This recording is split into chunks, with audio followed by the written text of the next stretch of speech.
Segundo ano, um olá oficial para vocês. Vamos aqui continuar nas nossas aulas. Vamos dar uma breve pincelada sobre os sistemas. Agora uma abordagem interessante, que seria na questão de resoluções. Vimos na aula anterior a classificação dos sistemas lineares na questão de ser possível, determinado, possível indeterminado, impossível. Agora, o que é interessante na hora da resolução dos nossos sistemas? Para ser mais exato aqui, sistema de equações do primeiro grau. Então é um sistema linear bem específico.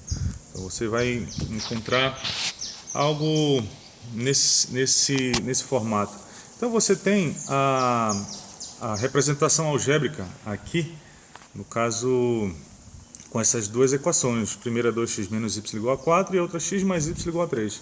Só que eu tenho uma representação geométrica dessas equações, que é o que eu quero apresentar. É possível que você represente rapidamente o gráfico dessas equações. Então, o que nós precisamos fazer aqui? Primeiramente, você precisa perceber ou ajustar as equações para aquilo que a gente quer. No caso aqui, esse ajuste vai ser exatamente o nosso termo y, porque ele precisa necessariamente estar positivo, correto? Então, a equação verde já está ok. A de cima, para ela ficar positiva, eu preciso multiplicar por menos 1. Ó, como é que ela vai ficar? Então, o 2x, quando multiplicar por menos 1, vai ficar menos 2x. O menos y vai ficar mais y. E o 4 vai ficar menos 4. A de baixo está tudo ok. X mais y igual a 3. Correto. Bom, essa é a primeira necessidade requisito para nós fazermos essa análise. Primeiro, o y tem que estar positivo, já está. E o coeficiente dele tem que estar 1. No caso, já está. Mas se tivesse um 2y na equação de baixo, por exemplo, eu teria que dividir toda a equação por 2, para que o índice do y ficasse 1. Mas aqui já está tudo ok. Olha só que interessante. Deixa eu analisar a minha equação de cima, que seria a vermelha, a original, né? Eu tenho 2x mais y menos 4. Esse termo menos 4, ele já dá uma dica muito boa para o gráfico dessa equação. Já é o termo que vai cortar o eixo y. Deixa eu tentar colocar aqui o menos 4. É a nossa... Ó, menos 4. Então, esse ponto bem aqui é onde o gráfico da minha equação vermelha vai cortar. Se eu for fazer de maneira análoga com a equação verde, eu tenho um número 3 independente. Então quer dizer que o gráfico da minha equação verde vai passar bem aqui no 3. Deixa eu pontuar ele lá em cima. Correto? Muito bem. Tá bom. Agora, o que eu preciso fazer para finalizar? Eu pego a equação de cima e faço o y valer 0. Olha o que vai ficar. O y valendo 0 na equação de cima vai ficar assim, ó. 2x mais 0 igual a menos 4. Na equação de cima. Então, o que eu faço aqui? Multiplico todo mundo por menos 1. Estou usando amarelo. Multiplico todo mundo por menos 1 e vai ficar 2x. Isso, tchau, com certeza.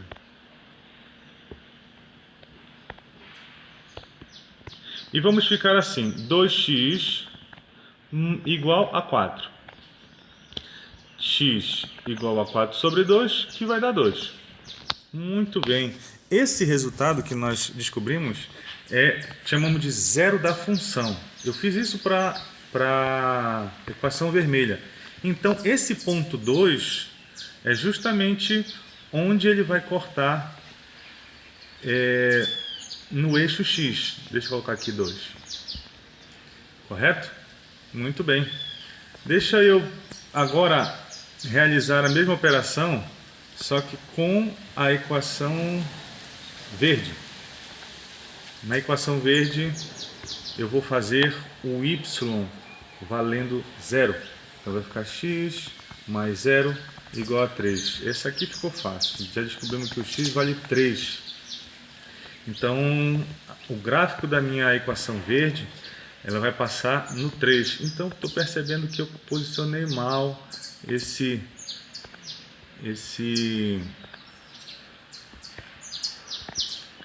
ponto aqui. Então da minha equação vermelha, o 2 vai estar bem aqui. E da minha equação verde, que eu acabei de descobrir, ele vai cortar no 3. No 3. Correto? Então deixa eu tentar traçar esses meus dois gráficos. O vermelho vai ficar assim, passando pelo menos 4 e o 2.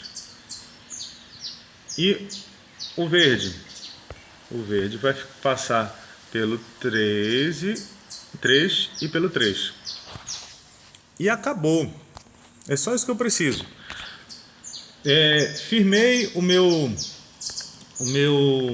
y sendo positivo e com índice 1, certo? No meu caso aqui foi fácil porque eu só multipliquei a de cima por menos 1. Mas se tivesse um 2, um 3, eu teria que dividir toda a equação até que esse y ficasse positivo e com índice 1. Com essa cara, mais y, mais y.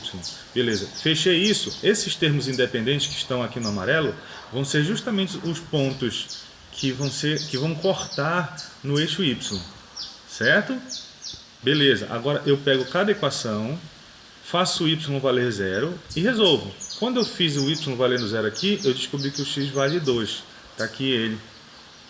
Quando eu fiz a equação de baixo, a verde, o y valendo 0, o x resultou em 3. Está aqui. Só não troquem quem faz parte de qual equação. Então por isso que eu coloquei aqui verdinho com cores, né, para facilitar. Então juntei esses dois pontos aqui, o menos 4 e o 2, formei o gráfico da primeira equação. Juntei esses dois pontos verdinhos para formar o gráfico da segunda equação. E assim eu tenho a representação gráfica, certo? Do sistema. Curiosidade, se vocês quiserem calcular quanto dá esse sistema de equações, vocês vão encontrar justamente esse ponto aqui, que encontra as duas retas, certo? Então, se tiverem curiosidade, vocês vão perceber que o valor de x ele vai dar entre 2 e 3. Vocês vão perceber que ele vai dar entre 2 e 3. E no eixo y vai ser um número positivo menor que 3, que é onde está essa faixa aqui. Façam isso se vocês tiverem curiosidade, né? Vai ser interessante. Uma segunda abordagem aqui, eu já tenho o meu gráfico, a representação geométrica do sistema.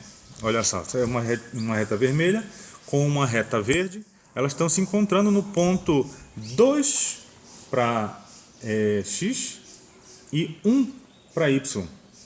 Esse é o ponto de encontro. E necessariamente essas são as respostas do sistema. Correto? Ele quer saber, ele não, eu, né?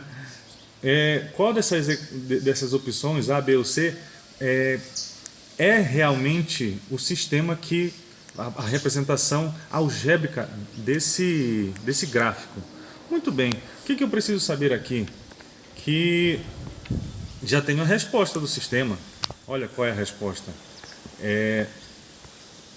2 para x e 1 para y. Eu vou escrever isso. 2 para x e 1 para y. O que eu preciso fazer? Necessariamente eu tenho que testar isso nas equações de baixo, cada uma delas. Então vamos lá. Vou pegar a letra A e fazer o x valendo 2 e o y valendo 1. Na primeira, com calma aqui, né? X mais 2y igual a 0. Estou na letra A, tá? Testando a letra A. X valendo 2 e o y valendo 1. E descobri que 2 mais 2 igual a 0. Nunca nessa vida. Nunca, nunca, nunca. Então, já vi que essa letra A não tá furada. Deixa eu tentar fazer a de baixo, só por curiosidade. X menos y. X menos y igual a 1. O x valendo 2, o y valendo 1. Ah, aqui até que deu, certo? Mas o problema é que a de cima não deu certo. Então, essa aqui tá furada. Correto? Bora para a letra B.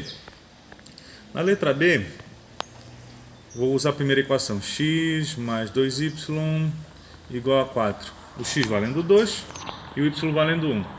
X valendo 2 e o y valendo 1.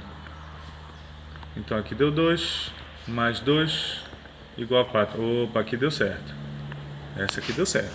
X mais 2y igual a 4. Beleza. Vou fazer na de baixo.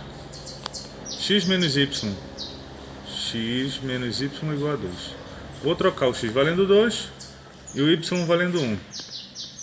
Então 2 menos 1 dá 1. Não, 1 não dá igual a 2. Então a de cima até que deu certo, mas a de baixo não deu. Ah, então por exclusão é a letra C, né, Thiago? Com certeza. Mas bora fazer o teste.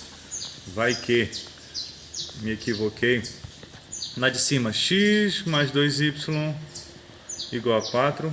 Vou fazer o x valendo 2 e o y valendo 1. Então 2 mais 2 igual a 4. Fechou. 4 igual a 4. Então é solução dessa equação. E o outro, x menos y igual a 1. X valendo 2, y valendo 1. 2 menos 1 dá 1. Opa, então aqui está certo. Então correto. Essa aqui é a equação, esse aqui é o sistema de equações que representa esse gráfico. Correto? Então, se encontrarem alguma coisa nesse sentido, é só reconhecer qual é a resposta. E a resposta vai ser esse ponto de encontro. 2 para x, no caso dessa aqui, 2 para x e 1 para y. Testa isso nas equações. Agora, se vocês quiserem também, né, fazer uma análise parecida com a questão anterior, né, transformem esse y em mais y, ou seja, essa primeira aqui você teria que dividir toda a equação por 2 para que ficasse mais y. Essa de baixo você teria que multiplicar tudo por menos 1 para que isso aqui ficasse mais y. Certo? E aí você identifica o termo independente, faz y valendo 0, igual como nós analisamos na questão anterior. Para finalizar aqui a nossa revisão, temos o Teorema de Pitágoras. O Teorema de Pitágoras, por favor, não tem mistério nenhum. Se nós temos um triângulo retângulo, esse lado maior, o lado oposto ao ângulo reto, ó, nós vamos chamar de A, certo? Esses outros dois, o B e o C, são catetos. A é a hipotenusa e os outros dois lados menores são os catetos. Nós temos uma relação só aqui, que é que o quadrado da hipotenusa é igual à soma dos quadrados dos catetos. Eu imagino que isso não seja mistério para vocês. O que é interessante? Nós temos alguns triângulos que nós chamamos de triângulos pitagóricos, que um deles é esse aqui, em que os lados 3, 4 e 5 formam, eles têm uma harmonia entre eles. Então, se vocês encontrarem um triângulo retângulo nesse formato, né, vai ter essa relação. Então, por exemplo, se aqui no lugar do 5 eu colocar x, certo? E vocês encontraram o triângulo retângulo 3, um lado é 3, outro é 4, qual é o outro? 5, por causa do triângulo pitagórico. Se eu continuar brincando com isso, no lugar do 3 tiver um x, eu tenho dois lados, 4 e 5, qual será o outro? Para seguir o triângulo pitagórico tem que ser o 3. O problema cuidado, porque se vocês estiverem assim, isso aqui já não é o triângulo pitagórico, porque o 5 tem que ser o lado maior. E todos os múltiplos dessa ideia também vão funcionar.